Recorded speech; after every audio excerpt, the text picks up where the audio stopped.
அல்லாஹுடைய தூதர் ஸல்லல்லாஹு அலைஹி வஸல்லம் மக்காவிலிருந்து மதீனாவிற்கு வந்த பொழுது யூதர்கள் முஹர்ரம் மாதத்துடைய 10வது நாள் நோன்பு வைத்திருந்தார்கள்.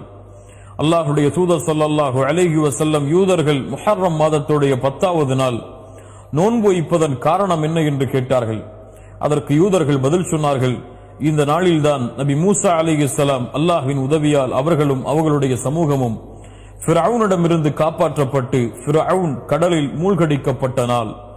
மூசா அலைஹிஸ்ஸலாம் அல்லாஹ்விற்கு இந்த வெற்றிக்கு நன்றி செலுத்துவதற்காக முஹர்ரம் மாதத்துடைய இந்த 10வது நாளில் நோன்பு வைத்தார்கள்.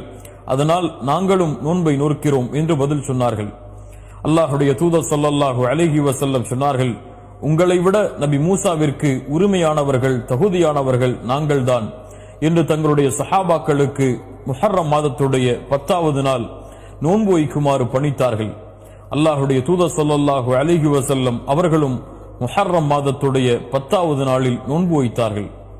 கண்ணியத்துக்குரியவர்களை பின்னால் சஹாபாக்கள், அல்லாஹுடைய தூதரே, யூதர்களோடு ஒப்பிடுவது போல் இருக்கிறதே, யூதர்களும் முஹர்ரம் மாதத்துடைய 10வது நாளில் நோன்பு வைக்கிறார்கள், நாமும் முஹர்ரம் மாதத்துடைய 10வது நாளில் நோன்பு வைக்கிறோம்.